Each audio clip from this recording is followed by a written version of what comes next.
Michelle Moras, and you've reached Mental Shift. Now, if you've stumbled across this podcast and you're like, who in the world is this lady I'm listening to, and why is she calling it Mental Shift? Well, my name is Michelle Moras. I'm an inspirational speaker that has gone around the world. I train speakers to speak on their own topics, and I also coach people on communication, how to walk, how to talk, how to do whatever you do when you're in your world in order to present and drag people into your world. And they do, wow, I just want to be with that person. I don't know why.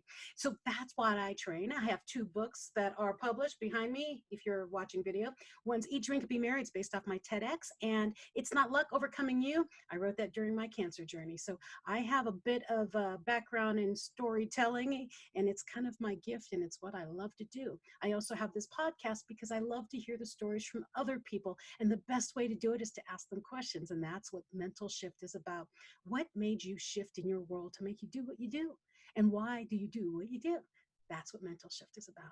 It's about everyday people doing everyday things and doing awesome things at the same time. And that's what I like to do on Mental Shift. So thank you for joining us. I'm so glad you stumbled across us. And if you didn't stumble and you actually were looking and subscribed, hint, subscribe. It would be really awesome if you shared this and subscribed. So have a great show for you today. I have Jodie Hopkins with me, and she wrote a book called Journey for One. And I love the name of her book because aren't we all kind of on a journey for one? We just allow people in every once in a while. So please welcome Jodie Hopkins. Hi. Good morning. Good morning. I love your title, Journey for One, is just an amazing title. And before we get too far into our conversation, because something tells me we're going to have a lot of fun, if you're listening on May 1st, 2nd, and 3rd, if you've listened before the 1st, 2nd, and 3rd, get to Amazon. She has her Kindle on a free download the 1st, 2nd, and 3rd. And look for Jodie Hopkins' Journey for One. And it's free. And if not, it's not much if you get on later. It's like $4 or so it's not too painful. But journeyforone.org is how you can find out more about Jodie. But right now we're going to talk. So Jodie, what in the world got you to write a book about the Journey for One? What is that? Well, Journey for One was a process that happened by accident, kind of on purpose. I was a teacher for many years, just retired about a year ago. And at one point I made the change from classroom teacher to administration. And the first day of my administrative job, my boss called me in and said, "You're going to a conference in St. Louis in a month. So clear your schedule and do what you need to do." And I didn't hear anything after that. And all I could think of was, I'm going to a conference alone in a city I've never been to before. And I was scared spitless. I have no idea what he said after that. All I knew was that I had to figure out a way to make this work because I was new and I didn't want to mess this up. So being the teacher that I was, I proceeded to create a plan for myself of how I could get used to being alone. I lived alone, that was no big deal, but to travel alone was scary. So I created a plan for myself where by the end of the next 3 weeks, I had gone to like McDonald's by myself. I'd had dinner in a restaurant by myself. I had gone to a museum by myself. And then the last big final exam was staying in a hotel overnight by myself. And I did that and learned a lot, and can't say it was the best night's sleep I've ever had, but I did it, and I was able to walk out of there in the morning saying, I can do this. And that I can do this thing is pretty much the foundation of the book in terms of that's what I want people to get out of this. And if you decide this isn't your thing, fine, that's all right. I don't like tennis. I don't want anybody forcing me to play tennis. But if you've ever been interested, then this is the book that'll let you say, I can do this. I have the confidence now. So that was fun. It was just sharing with others what I've been doing. Oh, that's awesome. So it's basically your process of proving to yourself. Exactly. I'm one of those people who, if somebody says I can't do something, I just rub my hands and say, oh yeah, watch me. And so, so when I knew I had to go on this trip alone and I was saying to myself, you can't do this. This is too scary. I was still with myself saying, nope, watch me. I can do this. See, that's the perfect example of embracing your inner toddler that says, I'll prove it. Exactly. Exactly. I love it. And see, I'm an inspirational international speaker. I'm always alone. I'm always running Hmm. around doing things by myself.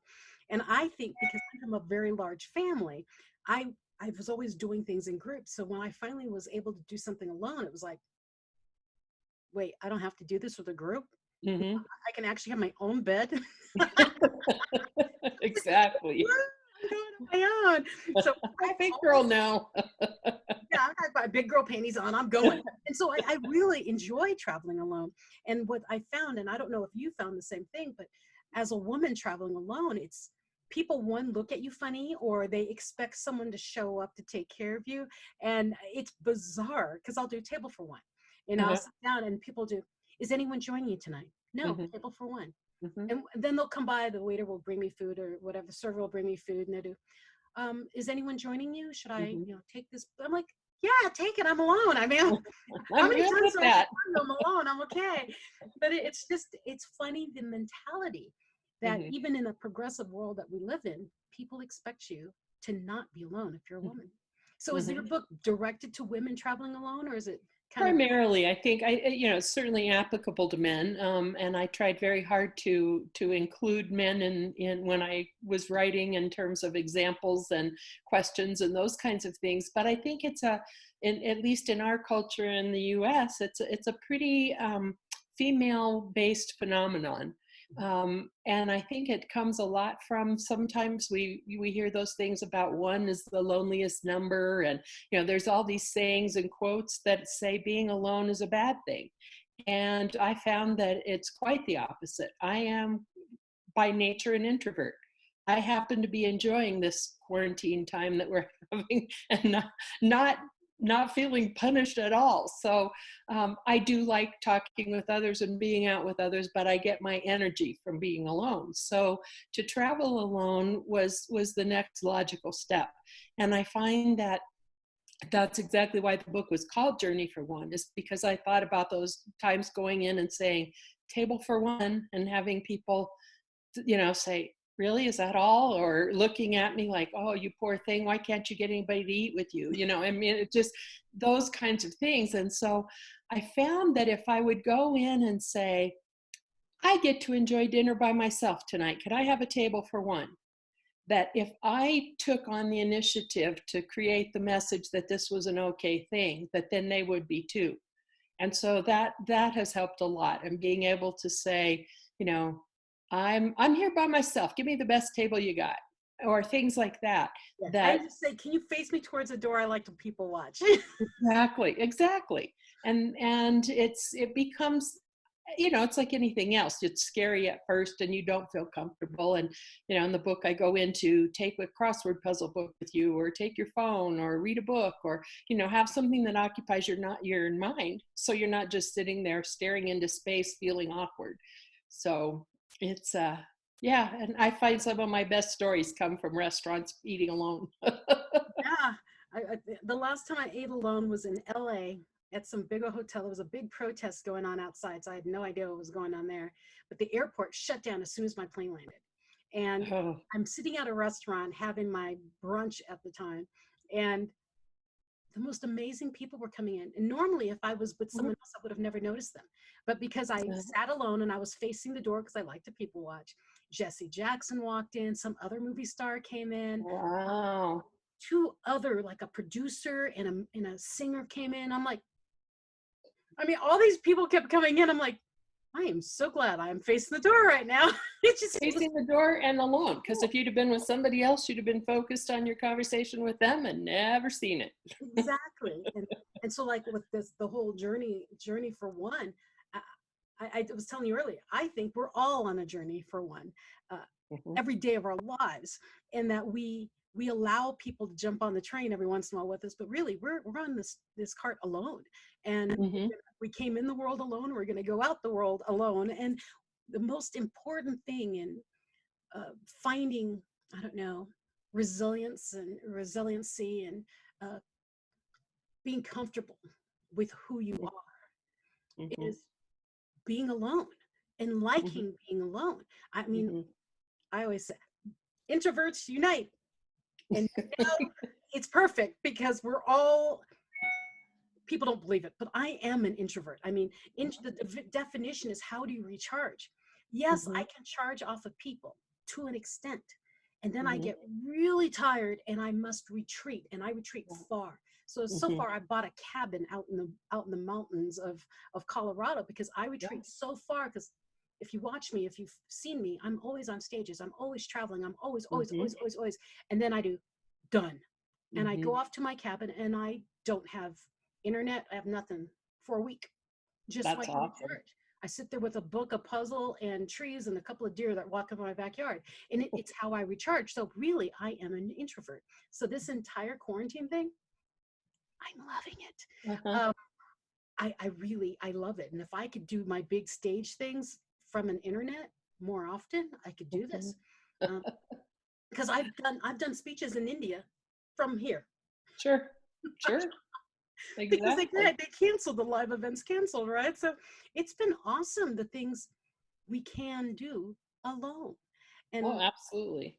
I highly encourage you to get the book, Journey for One, people, because we really are all on a journey for one, and you need to learn ways of getting used to being alone and liking yourself enough and being able to entertain yourself enough.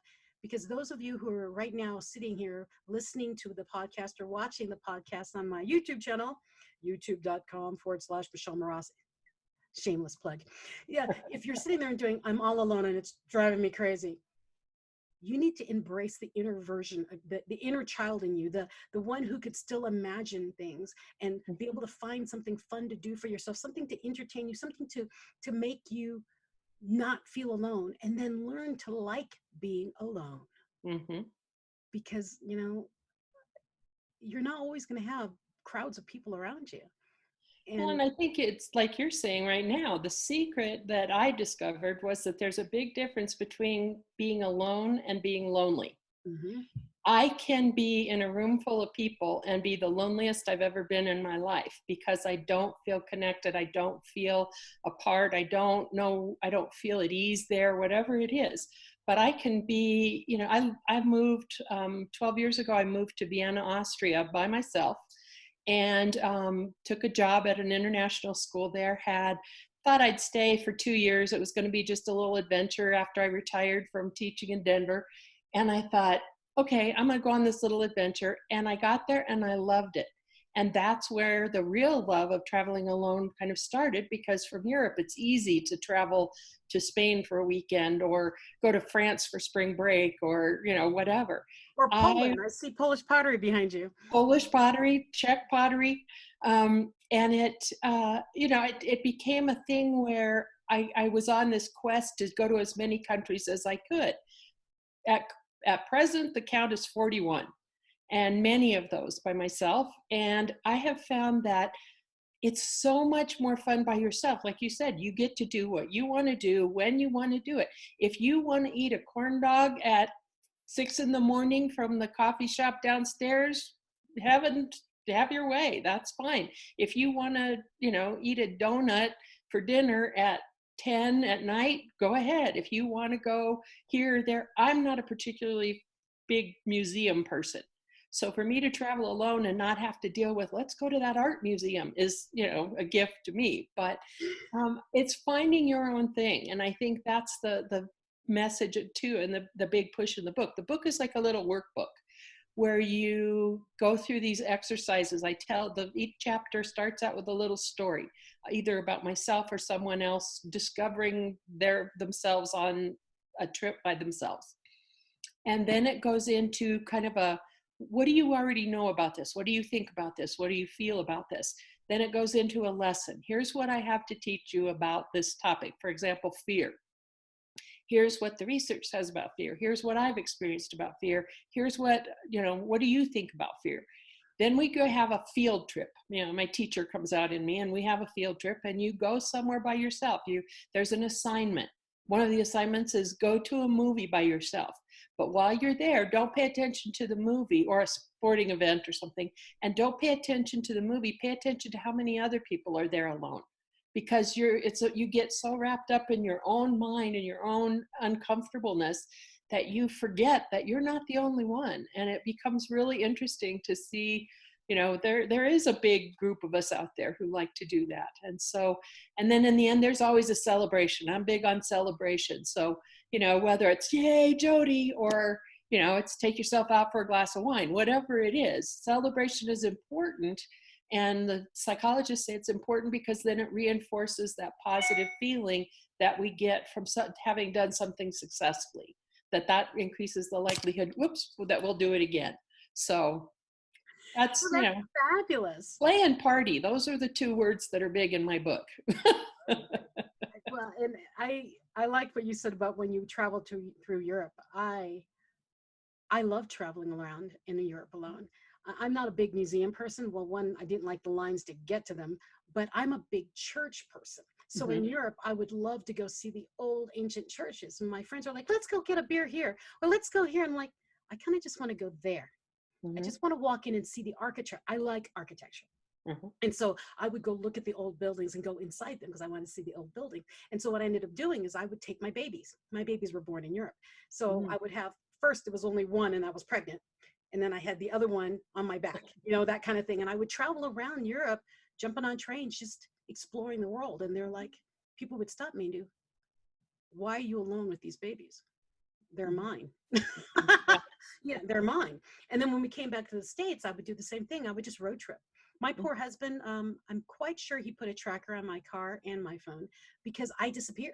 So if I have nothing going on, so let's say in Georgia, he's military, so he was deployed. Right after 9/11, he deployed, right? Oh, okay. I got in my car one day. Well, we had nothing to take care of, no dogs, no. I put a 7-day feeder in the fish tank or something. I gave my neighbor my key, and she goes, "Where are you going?" I don't know. Yeah. So I packed us some bags and I got in the car with the babies and we drove until I got tired. And That's wonderful. I knew we were in Colorado. It's like, yeah, it's such a freeing experience. And after this quarantine, I'm telling you, there's going to be a lot of extroverts who really, really, really, really want to get outside and they want to be with a lot of people. And there's some of you extroverts out there who are going to discover you kind of like being alone, but now you want to travel more. Right. And you're not going to have friends that can do that. And you can. So grab her book, Jodie Hopkins' book, Journey for One. And if you are listening to this before May 1st, 2nd, and 3rd, get on Kindle and grab that thing so you have it with you so you can do your little workbook as you're traveling across the country in your car. Because most of us are going to be getting out, being freed from our quarantine mid-May-ish, I hope. I hope so. Yeah. But the thing is go adventure, go see the world. And if you're in the United States, there's a lot of room out here in the United States. There's so much to see. There really is. And I heard something the other day that has become kind of my way to give to the cause. That I read a post that said something about if you're wanting to travel when this all is, when things loosen up and we're allowed to travel again, travel locally, wherever that is in your country. Travel there because the hotel owners and the restaurant owners and the business owners, they need our support. They need our business. So yes, so do the ones in Europe or Hawaii, Hawaii's here, but that kind of keep it home for a while. Let's help them mend. So I think that's important. Well, and think in Colorado. I mean, we are a vacation destination, but we all go somewhere else, or we all like hoard onto, Aspen or something like that because of the skiing. Well, when we get out of this, it'll be summer. There are so many beautiful places just alone in Colorado that we haven't seen. So I already warned my husband, if you're not coming with me, I'm hitting every bed and breakfast and every hot springs in Colorado. I'm just going to hop from place to place to place to place because my entire calendar for the rest of the year has canceled on me, all my speaking events. And so if everything I'm doing now is going to be via Zoom, I can do that anywhere. Yeah, exactly. So I'm out of here. Exactly. I'm out of here alone, but I'm out of here because I need to see. And I realized I travel so much, I never enjoyed my own state. And most of us are that way. Most of us seem to think travel is somewhere else. And I was born and raised in Colorado. And so I realized as an adult that I had never been to like the Molly Brown house, and I had never been to all these places around Denver. I'd never been to the Mint. I'd never been to, and those kinds of things. So I started doing those on my own, and it became research for the book. But it was really interesting. And it was really, I think that right now, especially, it's important to do, because I believe that part of what the fear is for people traveling alone has to do with not knowing what's out there. It's the fear of being uncomfortable or getting lost or whatever it is. And so preparation for me is the big word in all of this, that long before you ever reserve a hotel room or buy a plane ticket, that you research, you figure out a place you want to go. Okay, let's say I want to go to Borneo when this is all over. Well, I don't have to sit here and wait and see when they're going to release the international travel ban. I don't have to sit here and wait until everything's open. I can sit here now and say, well, good online. What is there to see in Borneo? Oh, if I could pick where I wanted to stay, where would I stay? Should I do while I'm there? What's the food like? Do the research now. We're sitting around and we're doing this, and we have this wonderful internet at our disposal. So why not? Yeah, play virtual vacation. You said, touch on something that I like to say is, we don't fear the unknown. We fear what we think we know about the unknown. Mm-hmm, mm-hmm. And oftentimes, spoiler alert, we're wrong. Exactly. My very best friend in the world, my baby sister. Good. She and I, and you, we all get along really well on our travel, but we've always wanted to go back to the Philippines. We grew up in the Philippines. We left when she was like 5, so she doesn't really remember it, but I remember it. But I left when I was 15, so I never really got to travel around the Philippines. And so we had this great idea: we'll go back to our homeland, and we'll go to everything we never saw. Well, there you go. So we got our ticket to the main place, one place. We researched the hell out of it. We knew exactly about everything, the food, everything, blah, blah, blah, blah. We did it all. But while we were there, we found out the exchange rate was so low, we could try and do anything. And so we're like, how much is to fly to the other island? Oh, ma'am, it's 200 pesos. So it's $2. I mean, sign us up. So we were hopping island to island. So we'd spend like 3 days on every little mini island. And we just saw. Well, that's wonderful. And then we met up with these people who were on a big tour, and they're like, oh, we just came from this island. You've got to go to this island. And so we were learning it from other people. Just kind of, if you were here, where would you want to bring if your family came to visit? Oh, we would go see the whale sharks. Okay, sign us up for whale sharks. And so we just kept going and going and going. I went, Monique, we're going to do this every year. Every year we're going to randomly pick one place, and then we'll research the main place we go to. And then we'll excursion from it, and then come back to it so we can get our airplane, get our airport shuttle back. But that's our promise to each other, is that's how we will travel from now on, because that's fabulous. So many things you see on Facebook of all the what I wish I could do, or I want, and one day on my bucket list. My body has tried to die on me 7 times in the past 5 years. One day may not happen. So one day must be now. Yeah. Well, you'll appreciate this story then, because part of where my philosophy of life and where I ended up. Oh yeah, I wanted to ask you about that. No, is that my great grandparents lived in a little tiny town in northwest Kansas called Bird City, Kansas. Hi, Bird City. 750 people. And at one point in her life, my great-grandmother was elderly and not of good health, and so she went into the local nursing home. Well, there it's like a boarding house because everybody's known each other all their whole lives. So my great-grandmother's roommate was the banker's wife. And so one day my mom was pregnant with me, went in to visit her grandmother, and her grandmother said, Joanne, I'm richer than Mrs. Jones. And my mom thought, uh-oh, here we go. She's on the downhill slide. And she looked at her and said, I know she's got more money in the bank than I do, but my scrapbooks are thicker. And those words to me, and because I was kind of in a way there, that to me, that's life. Let's have experiences, whether that's sharing a peanut butter sandwich with the little kid next door, or it's, going to India and seeing the Taj Mahal, or it's, going on a tour of a coal mine in Austria. It doesn't matter. Whatever it is, those are memories. And that's what the richness of life for me is. Me too. And so that yay, Grandma Catherine. Yeah, that's a smart lady. Yes. Because we have memories that no one else can share with us. And we purposely would not bring our cameras. So that our phones, we wouldn't bring them so we would be present together. Right. So when we talk about, let's say, the whale sharks, we can talk about it. And it's not like we can share it with many people, we can explain it. But there's that moment in time where it was just the two of us and whale sharks swimming around us. Exactly. And it's like, who can explain that? No one can. You had to be there. You had to be present. And that was magical. And I'm sure you had times when you were traveling where things didn't go quite according to plan, when you missed the bus, or the whale shark tour was not working that day or whatever. But I found that your best travel stories come from the mistakes and the silly, sometimes painful things that happen. One of my best travel stories is falling down a flight of stairs and hitting my head on a motorcycle. Oh my! In Bolivia. I mean, it's just crazy. Those are, when you talk to somebody about their vacation, they don't say, oh, it was wonderful. The plane left from Denver on time.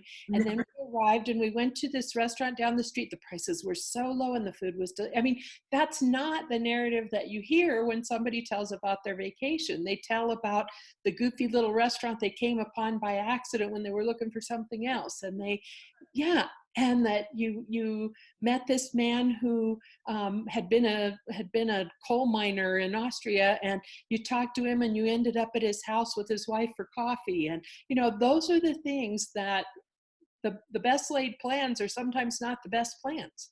And so best plans, actually. Exactly. Accidentally on purpose, getting lost. Exactly. One of my favorite things in the entire world of my travels is I went to Istanbul. I love it. And just all the spices on the street, and I love spices. Okay. But when you get to this, and it's just this ocean of spices, mounds and mounds, it's like, I'm a little overwhelmed right now. It's just pretty, just really pretty. Oh, you want this bag? You want this? And I was buying them at first, and I went, wait a minute. Wait, that's the same thing as that. Yes. Oh, wait, stop. I don't need any more of these. I have 3 of those. when I went to Turkey, I went to the Grand Bazaar. Mm-hmm. And when you first walk in, there's like oceans of silver, there's oceans of brass, and there's tapestries. And it was the most beautiful experience of overwhelmingly beautiful things. Mm-hmm. And what's funny is to be there, and as an outsider, you do, oh, this is so beautiful, and everyone there is like, yeah, it's the flea market. Yeah. It's where we go to buy vegetables. Yeah. Big deal. It's here every day. It's like, but it's so pretty. Yeah, it was like like Dory from Finding Nemo. It's like, oh, so pretty. Exactly. I want it all. Exactly. But just the stories we tell. I mean, my biggest nightmare though was, and I was really glad to be with other people on this one. I was in India, and I told before I left, when you travel overseas, you must tell your bank you're going overseas. Okay. I told my bank I'm going overseas, and I said, I'm going to be using this MasterCard when I go. Okay. I get over there. They had put the international travel on my husband's card. So as soon as I got out there, they locked my card. I had no money the entire time I was there. I had like the traveler's checks I had. That was it. And I didn't carry much. So I'm like, I have no access to any money. And what happened was so terrifying, but beautiful. Everyone picked up for me. So like the lady I met, she paid for the one thing. That's when I found out my card didn't work. And then vendors and things like that. Oh, it's okay here. Oh, here. It's okay. It's okay. And they were feeding me. I mean, it was beautiful. Exactly. Humanity is beautiful. It really is. And I think part of being human is to learn to graciously accept those gifts, and to to be able to say, and my normal me would be like, no, no, no, I can't have anybody pay for me. But to be able to say, you're a lovely human being, and give them the dignity of feeling good about themselves and giving this gift. Exactly. And Thank you so much. I am honored. Thank you so much. yes, exactly. And I had a funny experience in Germany. My grandfather's from Germany. And so I had the opportunity to go back to Europe, and I was in Germany in the town where my grandfather lived and where my great grandparents lived. And it was a really unusual feeling because I'd never been there before, never lived in Germany at that point. And I felt at home. And we got there and found out that that's been 20 some years ago. And so our credit cards weren't working, same kind of thing. I can't remember what the deal was, and we had no cash, and it was Sunday. The banks weren't open. It was like, we need to eat. I don't know how we're going to do this. And so we finally convinced the lady in the restaurant to take our credit card, and she went to some store next door, put our charges on their store, and then the store gave her the cash to put. I mean, it just, again, kindness of humanity. And we ended up going into this brunch, and all of a sudden we looked, and it was this giant long table of nothing but desserts. Well, most of us dream of that kind of a situation, but when it's 3 p.m. and you're hungry and you haven't eaten all day, and you're looking, and it's like, yeah, not a hard-boiled egg, not a carrot, not. It's German though, so it's even better. But it was amazing to sit and do what you goofy think of and as a dream someday. I just want to wander through a dessert, buffet, but it works, and people are kind, and people will help. And yes, there's those jerks out there who like to make life miserable, but they're one in a gazillion. They're not. Yeah. I've run more into good people than bad people, and that's a blessing in itself. And I giggle when you say that big long table of dessert in my TED talk, Eat, Drink, and Be Merry. I talk, one of the things I learned from my German mother-in-law was eat dessert first. Enjoy the little things in life. Wear your best jewelry during the day. Eat cake in the morning. I mean, if you're gonna eat calories, eat them in the morning so you have all day to burn them. So I mean, exactly. Kind of an awesome way to live. You think of all these. I read a headline or heard a news story the other day, and they were talking about, these people that have gotten the COVID virus and who have sadly not had a good outcome with all of this.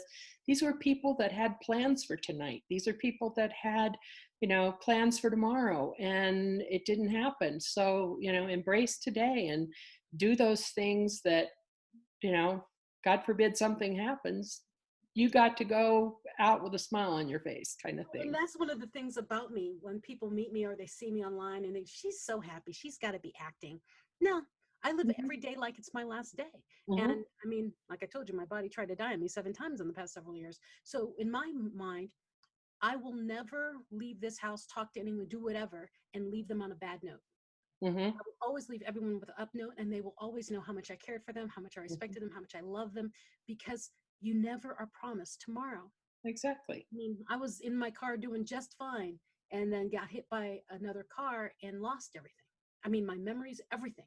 So I'm glad that my immediate family stayed in my brain, because I would have lost that too. So it's like, you must always live every day to its fullest. And it doesn't mean you have to go big or go home every day, but full as in loving and caring and giving and being the best version of yourself every day. So that if you dropped off the face of the earth tonight, everyone who had any interaction with you would know, that was, I'm really glad I knew her or him. That's what I mean, being the best version. That's what I mean about living every day like it's your last. Live it like it's your last or their last. Exactly. Bad words, right? Regret. And travel. Exactly. And the whole subtitle of my book's Journey for One, a guide to finding the courage and skills to travel alone. And a big part of it is the courage, and it's just taking the risk and doing the work that's in the book. And yes, it's scary. All of us are scared. There's not one of us that doesn't get on a plane and think, what if? But at the same time, this book, I tell everybody, it's kind of like having a very dedicated good friend who kicks you in the butt, and a coach who really is pushing you, and a grandma sitting on the couch next to you, hugging you, telling you, honey, it's going to be okay. You'll be fine. And And so the it's teacher who's guiding you too. exactly. So it's this book of a gentle, fun kind of way. One of the greatest compliments I got was somebody said, who knew me years ago and kind of reemerged, said, Jodie, it was like I was sitting on the couch talking to you. I was reading this book and you were there. And I was like, that was one of the biggest compliments, because that's what I wanted. I wanted to be, if there's one person on the planet who ever dreamed of doing anything alone, and this book or I can help them realize that dream, then I'm a happy camper. All the words I wrote, all of the time I spent was wonderfully spent, because I've had such good experiences, and I just want other people to live their dreams, like you said. And if your dream is to travel alone, and your dream is to see someplace and try it out, you don't have to go to India to do it. My first trip, I went to Estes Park, which is what, an hour from here. You don't have to make it a big deal. You can try a little at a time. We don't go into a swimming pool the first time and dive off the high dive. Oh, There's a process. Some of us do, and then we sink to the bottom of the pool. But that's another story. I don't want anybody to sink, so let's go slowly. Well, and that's the magic of telling a story. That's the magic of sharing an experience. I have so many people who come to me and say, I really wish I could, be a storyteller, or I wish I could write a book, but nothing tragic has happened to me. And I said, it doesn't have to be tragic for it to be a story. I said, it can be good things. And like in your case, you shared with us your experience, your journey, and help us through traveling alone. I mean, there's so much adventure around us. I did a post today of a dandelion. Okay, so by the time you guys see it, it'll be last week. I posted about a dandelion, and my friend who is I think he's in California, but he's on lockdown. He's a photographer, a nature photographer. He can't go out to photographer things. He can't take pictures of anything out where he usually goes. He went in his backyard and took pictures of the weeds in his yard. And it's the most beautiful thing. So adventure doesn't have to be far. It could be as close as your backyard. Or in my case, my closet that I'm cleaning out. I mean, adventure is wherever you find it. Exactly. And so even if we are on lockdown and you cannot travel outside of your world, get the book and practice on little things at home. Exactly. And I'm giggling because I keep calling my living room Sandburn a living room. And exactly. Adventure through your home. I mean, making as like an experiment or an adventure for if you have children with you there. I mean, teach them how to travel alone. Exactly. And I think it sets such a good example for children. One of my favorites, and I talk about in the book too, is that I remember being about 13, and I was my usual kind, calm, gentle teenage self, not. And my mom said, "Come on with me. We got to go to the laundromat." And so I was like all the way to the laundromat saying, I hate the laundromat. I don't like it. It's smelly. It's hot. It's too humid. It's blah, blah.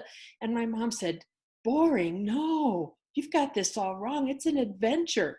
And she taught me during that trip to the laundromat to sit and look and find the ugliest pair of shoes you can find. And then look around and find the brightest color of blue you can find. And then find something crawling on the floor and make up a story about it. And she taught me that the smallest things in life can be an adventure. It's all in how you look at it. You get what you look for. I love it. Jodie, that was perfect words to live by. You know that, right? Oh, absolutely. That's why the book's dedicated to her. Oh, that's awesome. Well, I hate to say that we're out of time, but we're out of time, and I can talk to you forever. I mean, like forever. Well, we'll have to get together and have coffee some night when this is all said and done. Okay, sounds like a good plan to me. I mean, I wanted to meet you in person, to have you in my show at my studio. But it's okay. Sometimes the greatest gifts are the mishaps. So we'll take this for a good thing. Yeah, this is exciting. Thank you for joining me, and everyone out there in podcast world or YouTube world who's watching or listening, thank you for joining us. Isn't Jodie just this ray of sunshine? I just love her. Oh, thank you. That's very sweet. I've enjoyed being here. I'm really excited to talk with you. I've watched you for a long time now, and to be able to talk with you and to be able to talk about my baby that I gave birth to is really fun. So thank you very much. Well, thank you for joining me. Everyone, please, if you've listened to this, and remember, we're all on a journey for one in this world. Get the book, and if you're really, really fast, on May 1st, 2nd, and 3rd, it's on Kindle as a free download. So go to Amazon for Kindle, find Jodie Hopkins and Journey for One. Get your free download. If not, just get the book. That's kind of cool too. And have an adventure in your home. Have an adventure in your yard, in your wherever your domicile is, as far as you can go. And practice now, because when we get out of this, you can go full 4 out. You'll be ready, right, Jodie? Go to www.journeyforone, O-N-E, journeyforone.org, and check up on Jodie and learn more about her adventures and connect with her, because she's a really cool lady, and I really don't want to say goodbye to her. I can keep her on the show for another 2 hours. Anyways, I won't do that to all of you listeners. We'll talk later, right, Jodie? Exactly. Have a great week, everyone. Thank you for listening. Please share this. If you hear this message and you're like, man, I really want to share this with my friend, and we've got to go do travel around our own area just to learn more once this is all up and lifted. Share so that we can get more people out there really living their lives and exploring and being the best versions of them. So be the best version of you. Take care, share, subscribe, whatever you need to do, and we'll see you next time on Mental Shift.